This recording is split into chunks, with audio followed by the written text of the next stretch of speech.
I'm Micah Woods. Welcome to a special construction edition of Kart Rides with Micah. I am here with Quinn Thompson, who does golf course construction, a bit of design, and is a world-renowned bunker shaper. Welcome, Quinn. Good to be here, Micah.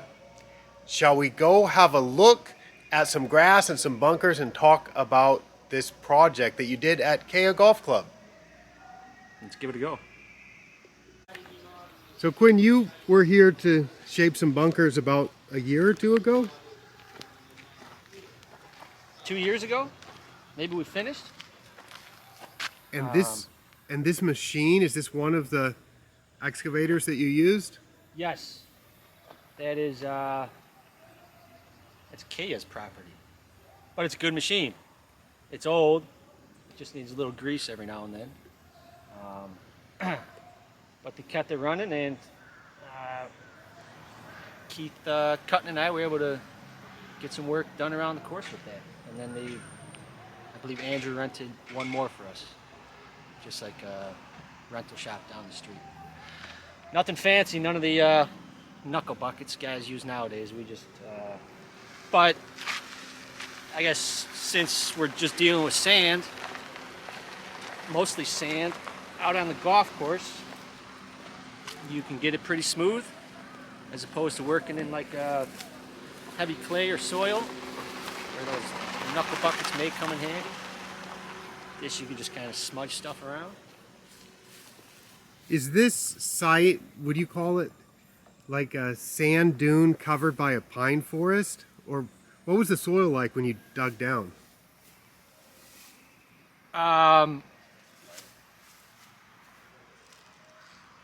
It was a mix and match. Underneath it was all sand. You could probably dig down, I don't know, 10 feet and keep hitting sand. But I think when they constructed the course, you'd have to ask Andrew, even now, areas we untouched were covered with about,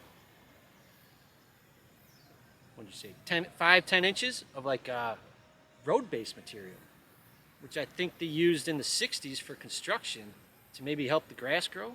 Yeah, or to keep it in place. Yeah, because grass doesn't grow very good in sand. So they put soil there thinking that that's going to be better for the grass growth. Yeah, and probably the irrigation back then was probably nothing. Mm-hmm. So yeah, I think the whole, except the places we disturbed, are covered with like 5 to 10 inches of this road-based material, which was unusual. You think, nowadays you'd probably just build it on sand, fairway.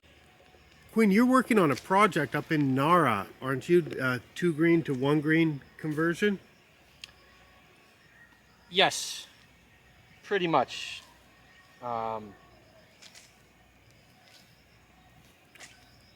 They just abandoned the old Cori green. Oh, so they're just taking the main green and converting it into an even better green complex? Yeah, you know how it goes. For example, the hole we did now, 17, the bent green's over here, back right.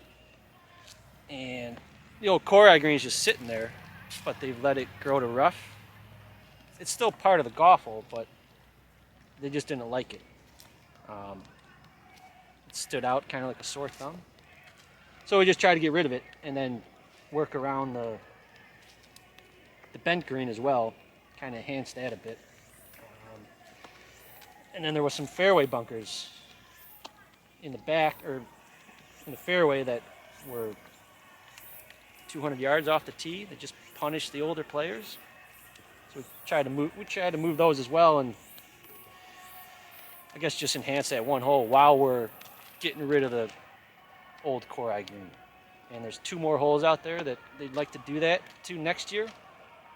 And then I believe work on the other 15 holes over time. It's a good course, it's just kind of, just maybe a little outdated. Bunkers are just kind of out of place, or 15 yards off the green instead of kind of pushing them closer. Are bunkers your specialty? I think that's what everyone thinks. Yeah, I'd say so. specialty. You can make teas. Yeah. You can shape greens. Yeah. I've done some green work here in Japan, down in Izu, converting bent greens to korai and doing some shaping and finish work. And yeah. This project at Keya Golf Club, what did it entail in terms of the old bunkers, which were pretty bland and far from the greens? And so did you just kind of fill those in and dig new ones, or how did it work? Yeah, a lot of them were just shifted. Maybe fairway bunkers were shifted further down play, almost like flipping it. Go ahead and dig your new bunker 20 yards behind the old bunker, take all your spoils and fill that old bunker in. So these got shifted around, kind of flipped from one place to the other.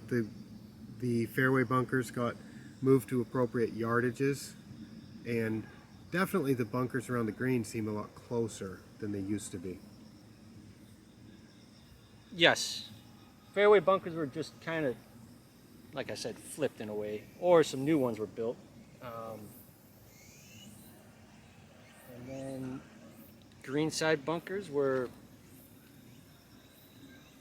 pushed closer to the greens in spots. Maybe shifted the same. Greenside bunkers were pretty big before. I think they're smaller now, but bigger in appearance. Same thing, just start digging up towards the green, take those spoils and kind of fill in the stuff that was kind of out of play in the back. Yeah. Fraser, Pendergast, Prendergast. Yeah. making a cameo appearance here on Cart Rides with Micah. How does it feel to be on the show? Feels great. My first time on a show.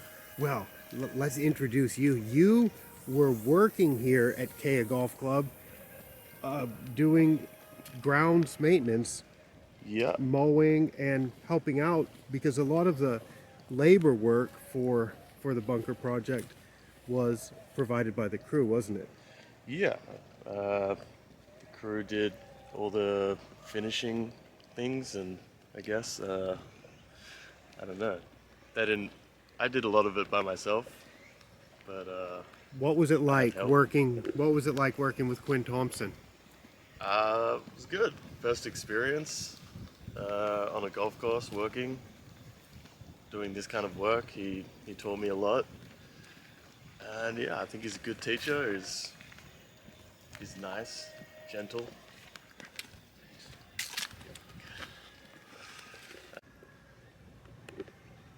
This is the 11th hole, which I think is one of the most striking after the renovation. It just has beautiful bunkers set into the hill, and it did not look anything like that before.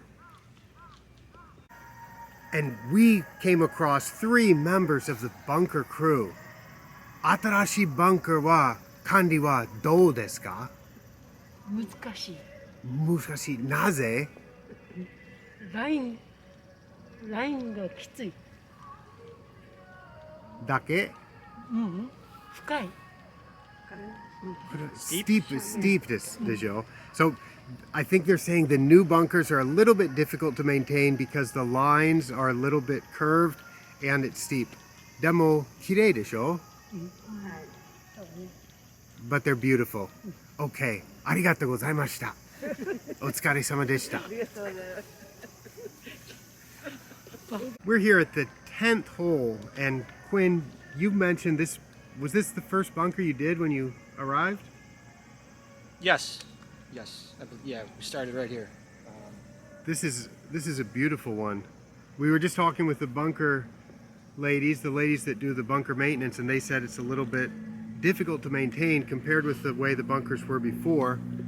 What do you think about that as far as bunker maintenance? How do you balance between beautiful bunkers and ones that are impossible to maintain or time consuming? That's a tricky line to walk. You never want to give them more work or make things more difficult. At least I don't like doing that. In a sense, we reduced the bunkers out here, though, or Paul Jansen's plan. I'm sure the square footage of sand out here is a lot less as well. Andrew probably know those answers.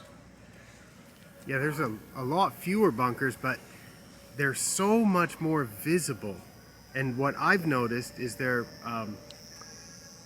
it appears that there's actually more bunkers. And some of the people playing, I think after this project was finished, they commented that the course was more difficult because more bunkers had been added, when in reality there might be 20 or 30 fewer bunkers on the course now.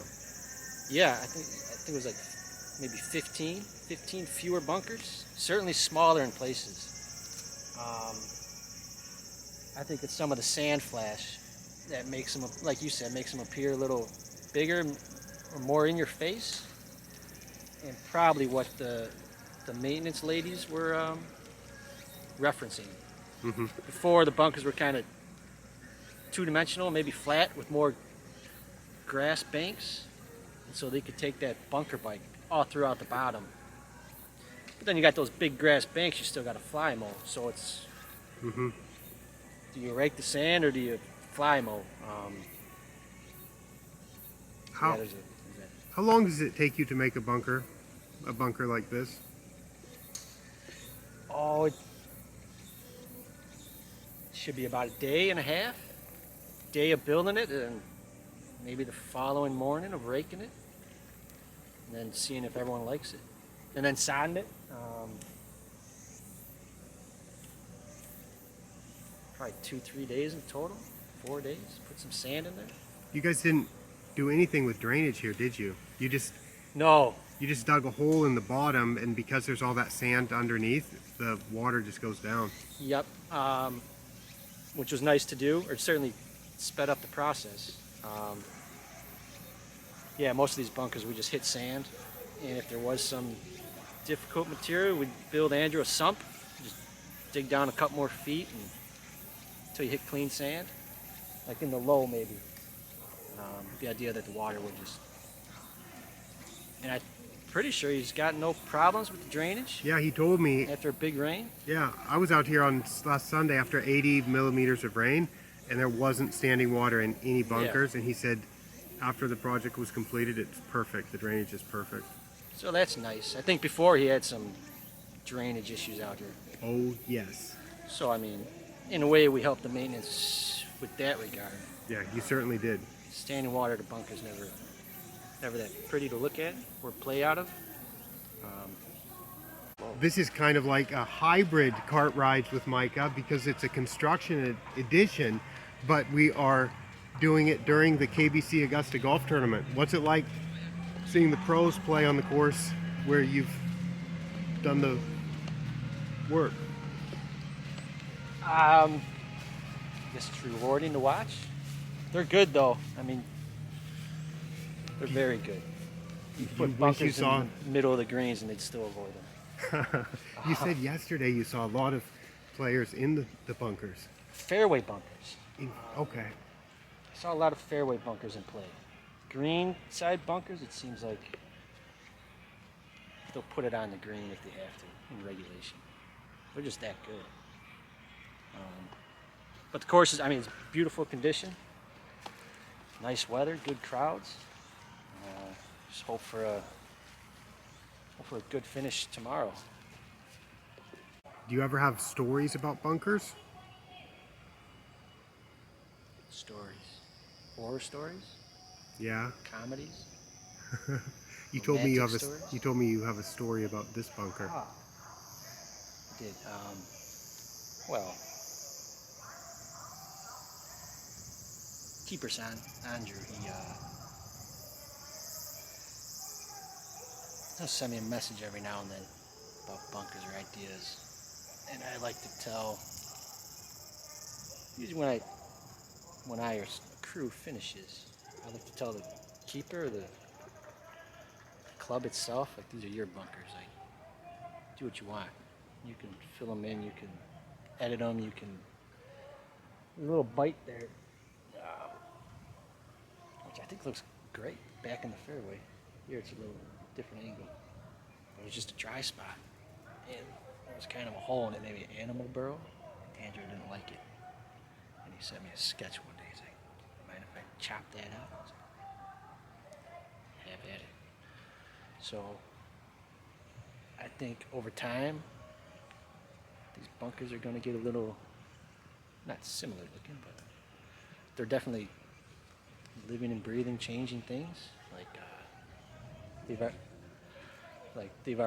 They're already looking a little different from 2 years ago. Yeah. The grass is always going to be growing in on them and cutting back, which I think that's how it should be. We're in Japan now.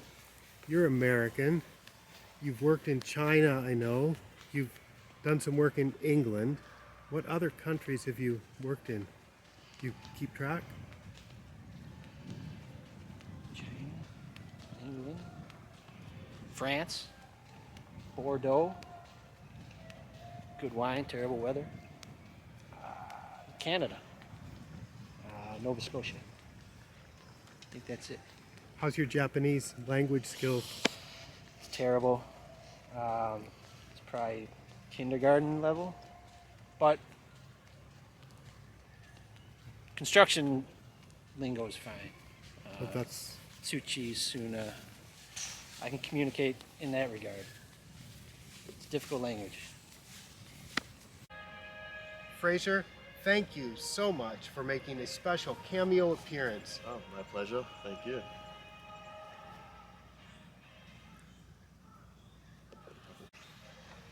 That was the very first construction edition of Cart Rides with Micah. Thank you so much, Quinn, for being the first guest. It's fun to do it with you, Micah. It's great to meet you. Thank you. Interesting man. Safe travels. Yep, you too.